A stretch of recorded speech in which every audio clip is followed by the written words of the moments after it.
Formal nang binuksan ng PNP-OLC Foundation Incorporated NCRPO Chapter ang kanilang bagong tanggapan kasabay ng isinagawang outreach program na nakatuon sa pangkabuhayan at pangkalusugan sa Camp Bagong Diwa.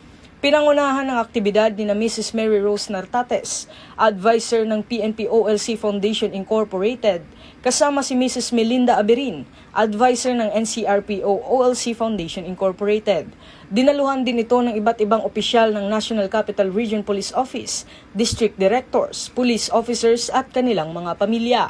Sa programa, binigyan diin ang kahalagahan ng women empowerment at pagkakaisa sa pamamagitan ng mga gawaing makatao at pangkomunidad.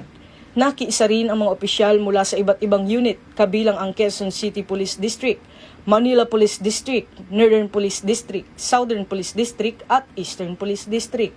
Ayon sa mga organizer, magsisilbing sentro ang bagong tanggapan para sa mga programang pangkapakanan ng pamilya ng mga pulis at ng komunidad.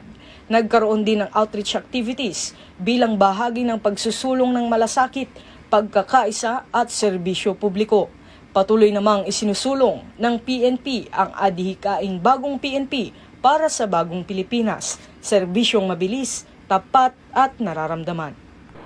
Mula rito sa PNP National Headquarters, ako ang inyong PNN correspondent, Patrolman Don Brosas, alagad ng batas, tagataguyod ng Balitang Pulis.